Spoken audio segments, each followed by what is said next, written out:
Hello and welcome back to the Talking Wolves podcast. It's the first of the season and I am absolutely delighted to be back.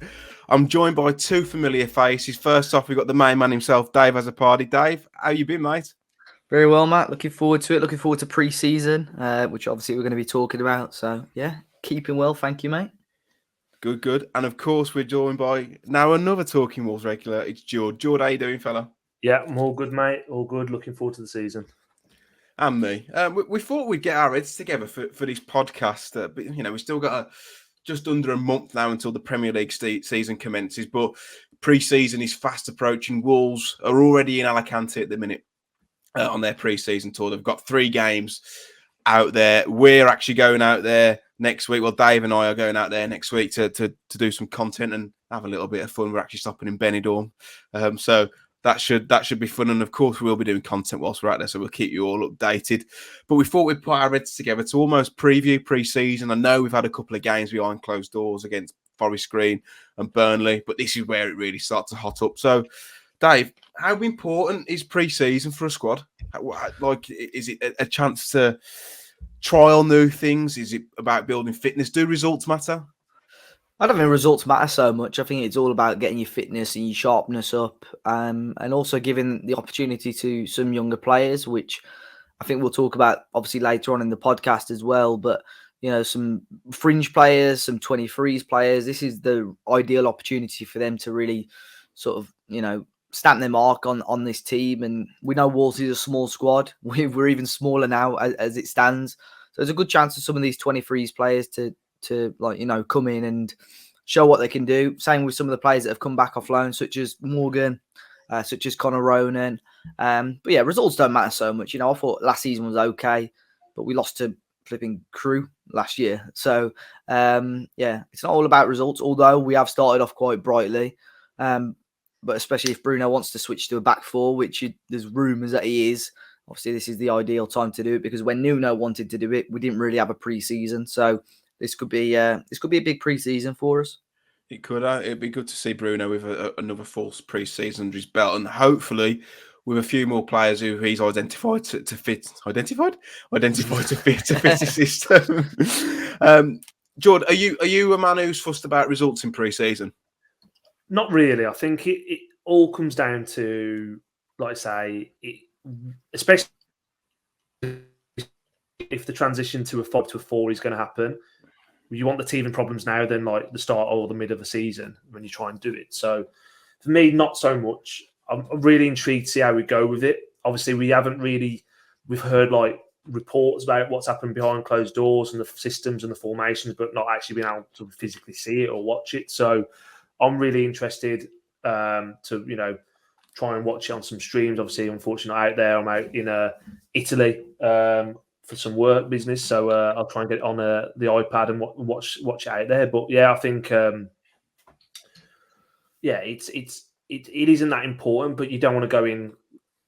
Losing's a real bad habit to get into, especially how we finish the season as well. I feel like we need to start getting a winning mentality back around the squad. Yeah, like we've picked up 2 wins already against Forest Green and Burnley. Of course, Burnley relegated last season, so they beat us last season at Turf Moor. So we've already got 1 up on them, which is positive, and also scoring goals, Dave. It's it's good to see because last season it was probably the most difficult thing we could do.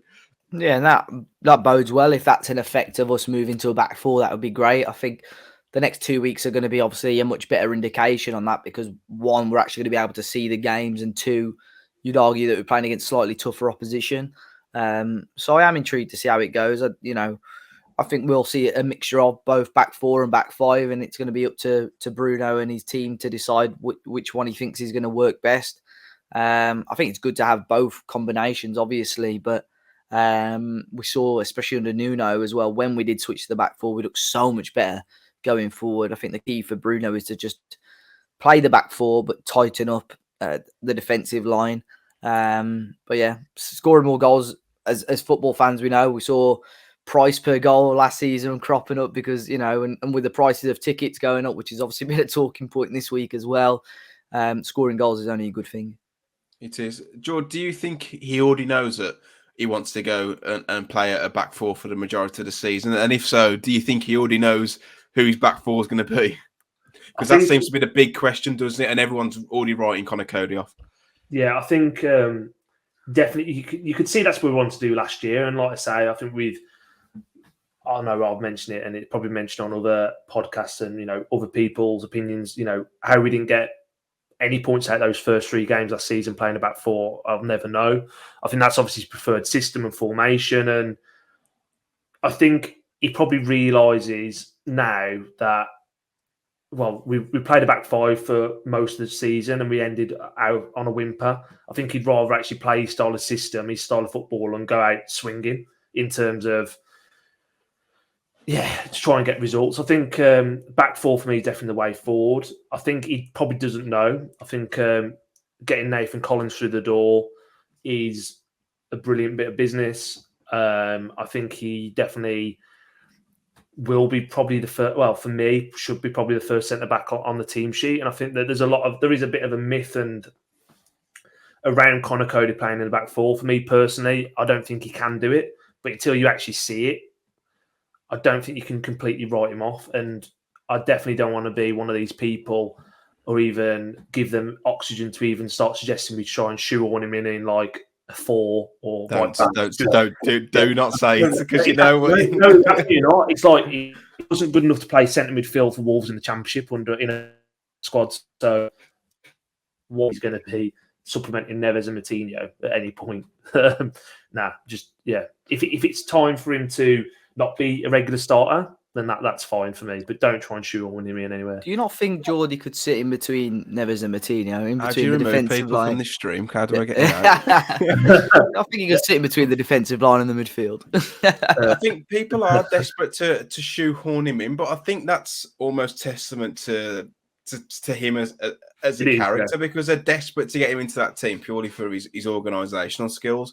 We've got a piece actually coming out on talkingwolves.co.uk. It should be out by the time the podcast comes out on what's next for Conor Cody, and I think it's important not to write him off. Yes, we may switch to a 4, but there's still going to be opportunity to play in a 5, and he still may play in the 4. I think with his character, if Bruno says, "Look, in a 4, you're not my first choice," he's not going to be like, "Okay." I think he'll be like, "Well, I'm going to show you that you're going to play me." So it remains to be seen what will happen with that, but I'm sure over the pre-season, over the next 5 games that we've got booked in, we'll probably get a better understanding as to what that will look like, ready for the 6th of August against Leeds. Just looking at the schedule, chaps, we've got Alaves next Wednesday, then a quick turnaround for Levante, just about an hour and a half from where they're playing in Benidorm, that's on a Thursday. Besiktas back in Benidorm on the Saturday, and then 2 fixtures in the Algarve, one against Sporting Club de Portugal and then the other against Ferenc. Again, those 2 are within consecutive days. Dave, last season we saw this. We saw fixtures coming thick and fast in pre-season, end up picking up a couple of injuries, notably Yes and Mascara. Is it something that concerns you, having fixtures so close to each other, especially when, I say we've got a small squad, I know we've taken a lot of youngsters out there, but is it a concern? Not so much at the moment. I think the Mascara one was sort of bad luck, and we saw it happen. It happened again, didn't it, during the season? Spurs game, yeah. So I think that was a little bit of bad luck. I think that is key to obviously get your sharpness up, especially so close to the season.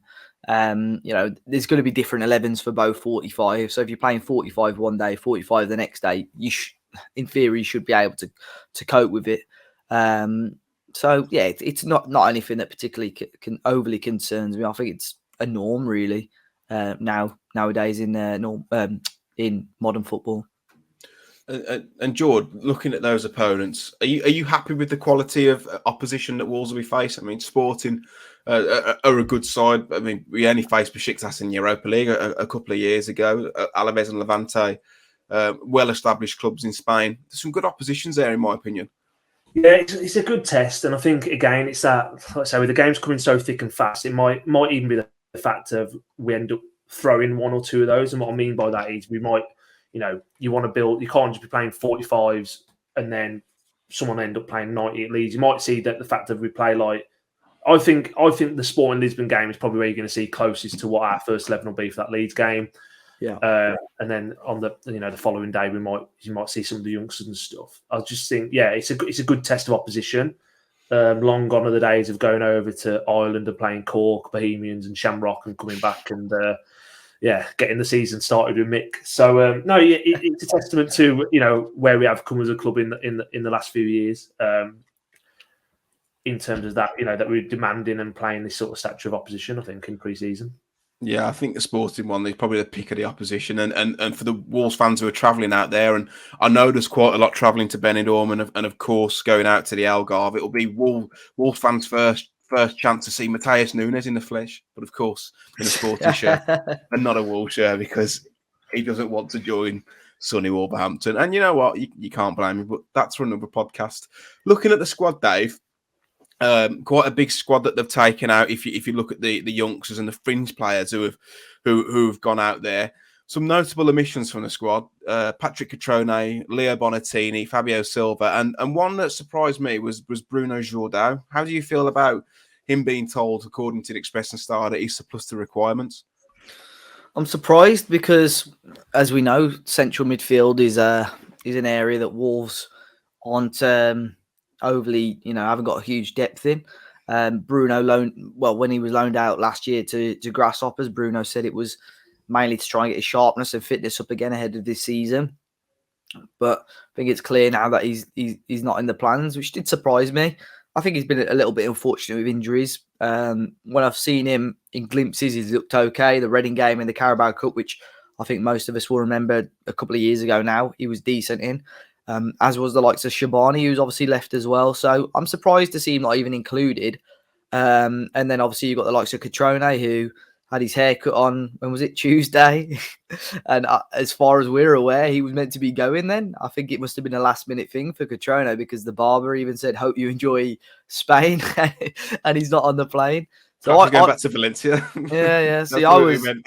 See, I was told that he wasn't going just before the squad came out, and I thought that can't be right. That can't be, and he was. So I think him, Bonatini, Jordão, I think they don't have futures at Wolverhampton Wanderers.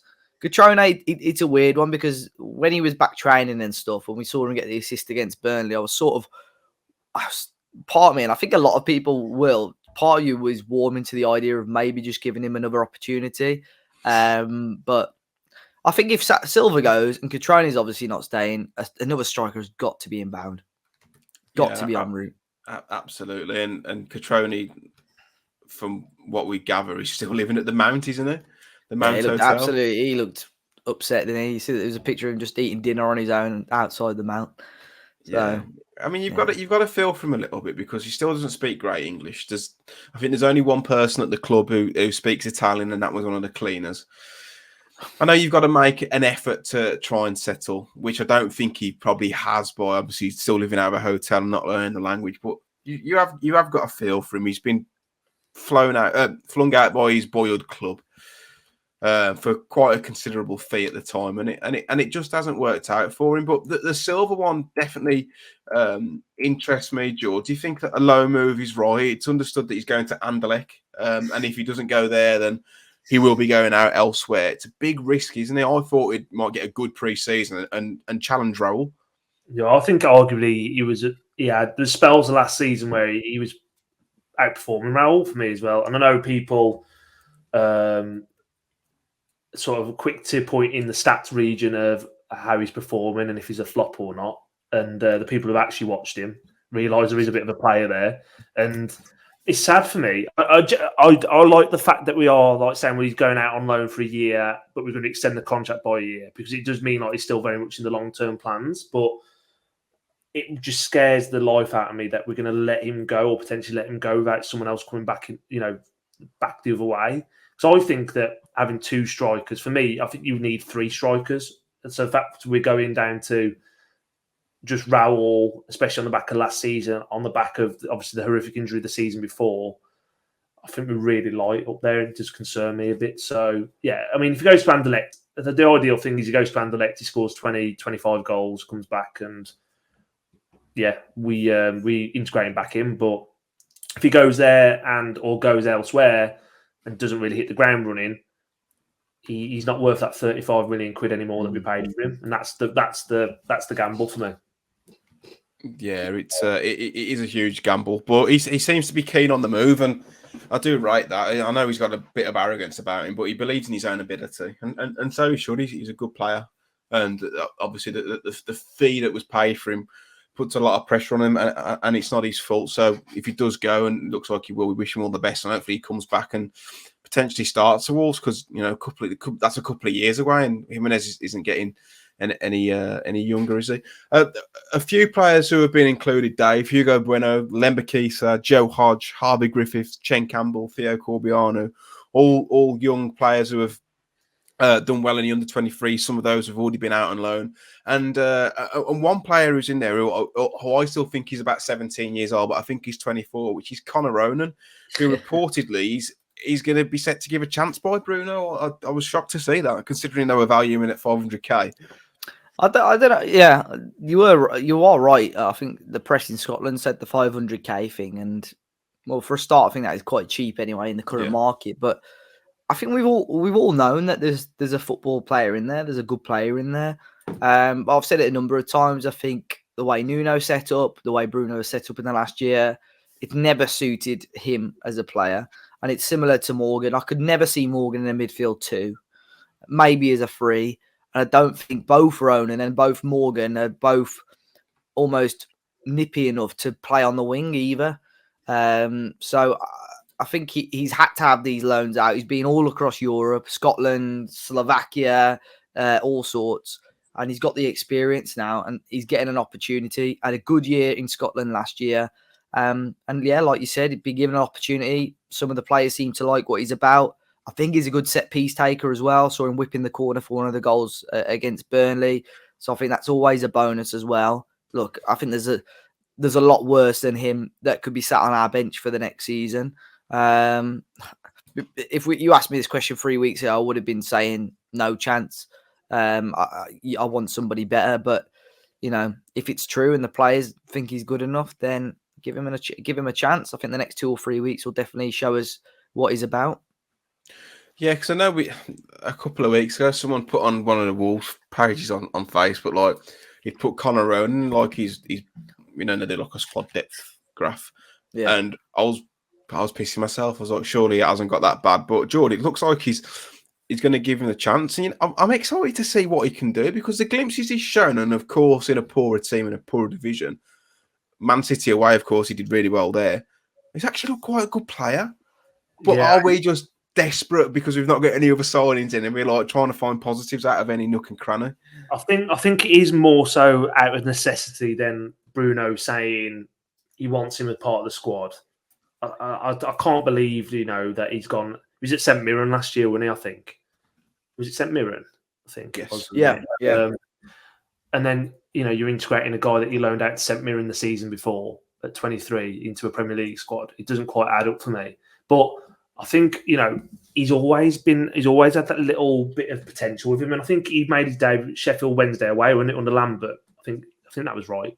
And Morgan made his debut against Stoke in the FA Cup in that year, and he won man of the match. And you're thinking, you know what? I know he's Irish, but he's come through the academy, hasn't he? He feels a bit homegrown, and I'd like to see him given a chance. And I completely agree with Dave. I think for him and Morgan, it's imperative we play 4-2-3-1, like with a 10 or a chicken tikka Mo Salah, as we call it. So, we like to get them in. So I do think the system hasn't been accommodating to those sort of players. We've been quite pragmatic and structured, and yeah, I'm interested to see. I do think there is a good player. I think I said it on the pod at the end of the season. We did that. I just don't. I think he'll have a decent career, but I just don't think it'll be in and around Wolves or in the Premier League. But yeah, let's see. Let's not write him off too quickly. Yeah, because Lage is known for, especially his time at Benfica, of course, coached throughout the youth system and blooded through quite a few players, most notably João Felix at Benfica. I'm not saying Ronan's going to be the next Felix, but he's got an experience of bringing through these players, and he obviously knows what he's doing with that. So who knows? I mean, another couple of players on there, Dave, Hugo Bueno, who if you're in the 23s last season was immense. Can you see him playing a big part in pre-season? I know at left back we used to be stacked, but not so much anymore.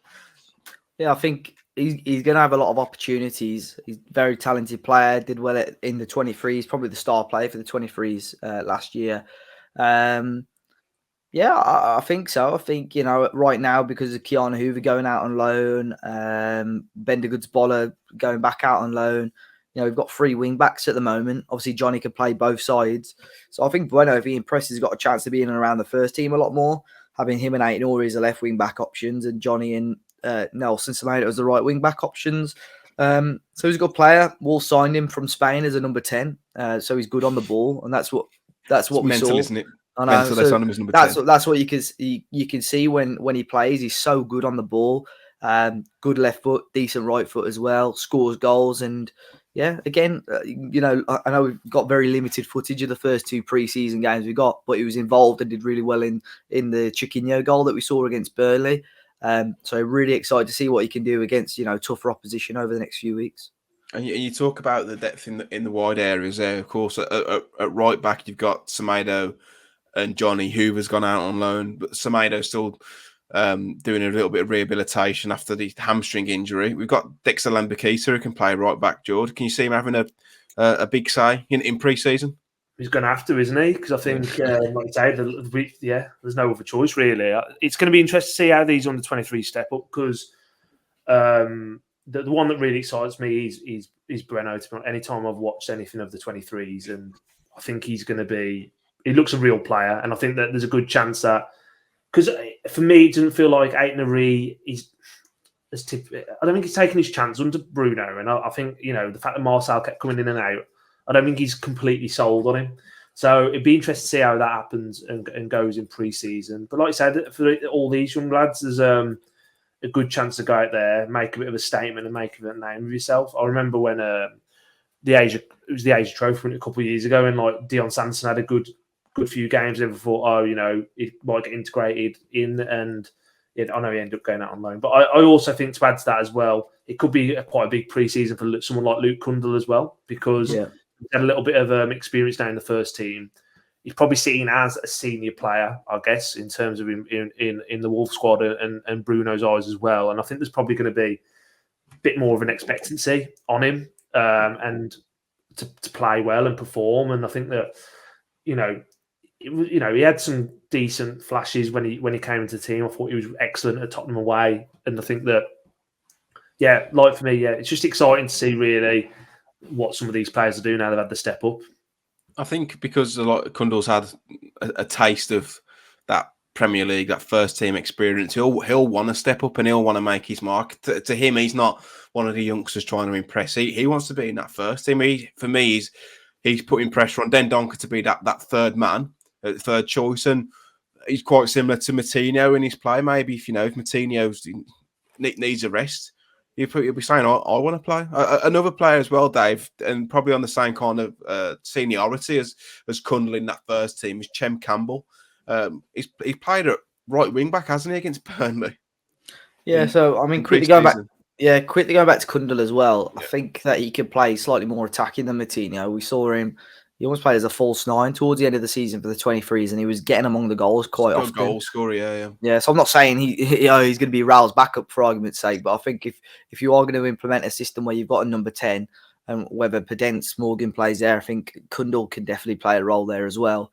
But yeah, Chem Campbell played. I remember last season at Coventry, Bruno bought him on as a right wing back. I was told that's where he played against Burnley as well, but I'm not 100% sure on that. But or right back at least he might have played. But I think he's a good player. He's definitely a more attacking player this season. He's grown up a lot. He's been a lot more ruthless. He likes to beat his man. I think he's just got to get rid of one or two stupid things out of his game. I think he got a couple of red cards last season, one for headbutting and another one for kicking the ball away, I think, when he was on a booking. So just daft things like that. But that'll come with age and experience. But definitely a player. Again, as daft as it sounds, yes, we lost Chiquinho. People expecting us to sign a winger. Good pre-season for Chem Campbell, and he could get shoved right back into the first team frame again. Who knows? Who knows? Lads, I'm going to ask you a couple of questions here. I'm going to ask you firstly who you think's going to shine in pre-season. Gibbs White was the player last season, and look what happened there. But also someone who's playing for the future. I'm going to come to you first, Jord, if that's okay. Who do you think's going to shine pre-season for Wolves?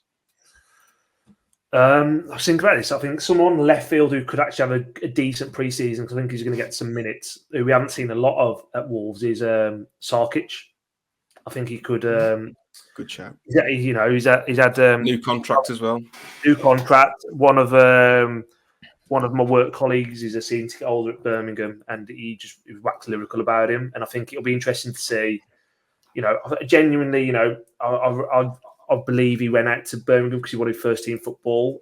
He's going to be the number 2 this season, and as good as Sarr was last year, I don't think Sarkic is just going to rest on his laurels and be happy to be number 2. I think he's going to want to play, so I'm expecting to have a really sort of good pre-season there.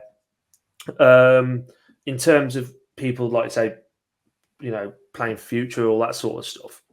Again, a little bit left field maybe. I think someone like Willy Bolly, he's someone who could be playing for his future. I think he would, obviously had the long COVID. He was very, spent large spells out of the team in the last sort of 18 months. And I think that the fact that we've signed Nathan Collins, the first centre half we've signed in 5 years? 4 years? First team centre half. It shows that Bruno feels like we need to strengthen in that area. And I think that, Sice has now gone off to Besiktas.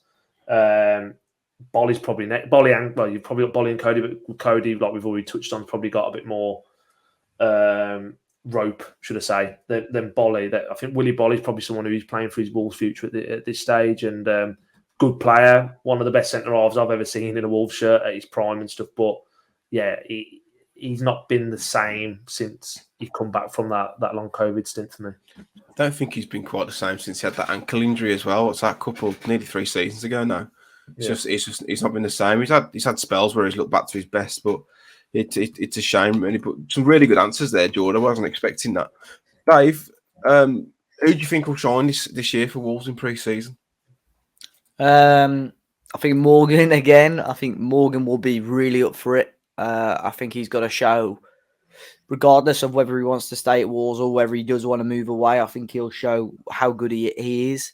I think, obviously, like I said, last pre-season, I thought he was solid as well.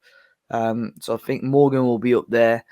In regards to players that I think, like you said, will be looking maybe elsewhere, I think Totti Gomez and or Mascara as well, playing for their future, because I think almost sort of the flip of what Jord said, I think it'll be one of them definitely going out on loan, and whoever probably performs better out of them will probably end up staying. I think the obvious one right now is Mascara, because he stayed with the 23s for most of the season, and Gomez actually played our last couple of games, didn't he? So yeah, I think both of them. Be interested to see how Totti Gomez gets on as well. First full pre-season at Wolves, obviously was with us for most of the second half of the campaign. Same as Mascara, got injured halfway through last year's pre-season. So both capable centre halves. My honest opinion, I don't think they're quite there to be solid regular first teamers yet, but this is a good chance for them. Say if we do go back to a 4, and that's predominantly going to be the formation that we play, perhaps you don't need as much cover. Would you be adverse to sending both of them out on loan? I think it's a little bit of a risk because, you've got, say for argument's sake, Kilman, Collins, Bolly and Cody. Then Donker if needs be. Yeah, I still think it's a bit light. I'd still have one. How about you, Jord? I still think we need that insurance policy of the 5, because you still look at it, and there's the real reason why we do play or did play a back 5 is he just doesn't trust us in the 4. So it's scary to think that you could be playing the likes of Man City and Liverpool, Chelsea's that sort of ilk with the back 4. Not saying we can't perform well and get results or anything like that, but it does unnerve me a little bit. I do think we're a little bit weak at the back still. So I would keep them just as insurance policy. Cool. Good answers. Right, we're moving on to the questions now, guys. So we've had quite a few questions on Twitter, so thanks for sending those in. Mars asks, what do you anticipate to happen with Adama and the whole situation? He's not been in any of the training pictures the past couple of days. Dave, what do you think is going to happen there? Rumours that Wolves are willing to accept £10 million for him. West Ham and Everton said to be interested. What do you think is going to happen there? It's odd that they've not included him on the pictures. Really weird, yeah. Someone's just messaged me asking what I think's going on. I don't have a clue. Weird that we saw him fly out with the team, so we know that he's at least in Spain. Whether he's with the Wolves team or if he's with another team, I don't know. But I really don't know. I think for that value, maybe I would keep him. But at the same time, if he's bringing a negative attitude and atmosphere to the club, then I understand why. I don't know. He might have come and picked up a knock. I'm not sure, but yeah, strange that he's not there. Do you reckon, Jord? What do you think is going to happen? What do you want to happen? It's tough, isn't it? Really, I think for me, I said it at the time. I would have sold Adama at the height of his powers after that season where he's come off the, because I don't think he was ever going to be. His stock would never be as high as it was after that season, and I think for 10 million quid, it's a shame, really. Like, I think it's mad that we're going to potentially sell him for. If we haven't made a profit on him. I know there's 1 year left on his deal, and I know that's how it works with contracts and stuff. But yeah, for me, like 10 million quid to sell to potential rivals, like still in terms of direct rivals in terms of Everton and West Ham, will all be in and around probably that. Well, outside the top six to wherever you want to cut that off. I won't sell him to a rival. I think really, what's really killed us is that loan to Barcelona not working out. Still, I don't think to this day, I don't think anyone outside the football club understands what the hell we were doing. But yeah, like for me, I would keep him. I think he's still an asset. But like you say, what Dave said, really, it's if he is being disruptive and negative or bringing down the mood, which from the pictures you have seen and the Instagram stuff, I don't think he's that sort of character. Maybe he is, not. But yeah, I mean, for me, 10 million quid for a Premier League club is not really, it's not going to make a difference to keeping the lights on or off, or it shouldn't anyway. So I'll just keep him. And if he goes on a free, he goes on a free at the end of the year. I completely agree, mate. I'd love to keep him. I'd absolutely love to keep him. Off the bench, he has a real impact. What do you think, Dave? Do you think they should keep him or cash in if it's 10 million quid? I don't think it's worth it for 10 million, if I'm honest. I would keep him around. Like I said, a lot of people disagreed with me on Twitter, but I don't think it's any secret that our form dropped off after he left. I'm not saying we would have finished higher, but I certainly don't think we would have finished any lower than we were with him in the team. You saw his last few games. Maybe he already knew he was going. Maybe the shackles are off, but great goal against Southampton, scored against Brentford, which was so tight and disallowed. But just imagine that. I know he's not going to be happy with coming off the bench for 25, 30 minutes, but if you've still got that option where you're either chasing a game or you're leading the game and can still bring him on, rather than a team pushing you, they're going to sit a lot deeper because he's on the pitch. So, yeah, in an ideal world, I'd like to keep him, but I can understand the club's point of view and a lot of surrounding factors that might make the situation different. I was going to say, sorry, Matt, I was going to say, either he's got a high opinion of himself or his agent has, because, obviously that Barcelona move and he was touting himself for like bigger clubs than Wolves. For me, he's got to prove it. Like, he's pretty much wasted 6 months of his career at Barcelona. That's done his stock no good. He's took that jump up again and back he's at Wolves. And I've said for a long time, there's a reason why he's been playing for Middlesbrough, Villa, Wolves, and that he's just not at that level to play for one of these big clubs for me. So I'd love to see him play. And you know what? If he goes on a free at the end of the year, he can be playing for a bigger wage, bigger sign-on fee for himself. So selfishly, he's probably better off staying at Wolves, in my opinion, to get a better deal out of it if he performs. Do you think there could be a possibility if he does perform for, say, start of the season, that he gets a new deal at Wolves? But I think he's personally made his mind up that he doesn't want to be here, and he turned down a bumper contract previously. He's not going to get that. But do you think there's a possibility he could stay past the year? I think him and Morgan are probably in the same boat, where Wolves have almost. It's a little bit of a tricky situation for Wolves, but if they are lucky with it, and for the next 4, 5, 6 months show that they're going to trust these two players, Adama's going to get a good amount of minutes, Morgan's going to get a good amount of minutes. It's a risk, but the players might think, actually, yeah, I'm having a good time now. They're giving me a good amount of game time. Yeah, I'll sign a new deal, but it's a huge risk. Morgan, not so much, but Adama, obviously, it certainly is. But yeah, we'll wait and see. I found it interesting that when Wolves interviewed Nathan Collins and someone asked the question, which Wolves player is the most difficult player to face, without hesitation, Adama Traore. So speaks volumes. Trained with him yet? He played against him at you would imagine, wouldn't he? So that's when Adama flattened him. Remember, he went on that mad run and ended up hitting the bar. we should have squared it, but that's true. it. That seems summed up. Alex has asked, are we going to score any goals this time around in pre-season? I think we'd already got with it, but gents, it looks promising so far. We've managed to get, was it 3 against Forest Green? 4. 4-1 and 3. 7 goals in 2 games. That's probably more than we saw in Molyneux all season. Yeah. Yeah, we should see some goals. Christian's asked, with our lack of signings so far, can you see next season being heavily reliant on the youngsters we're using pre-season? Not heavily reliant. I think the squad's still there. I think the core of our squad is still here. You know, the players that have left are not, I know Saish, you could argue, but other than that, there's not, we've still got a huge part of our squad still here. Collins, I think, is a good start. If you can have 1 or 2 more, I don't dislike some of the young players that have bbeen involved.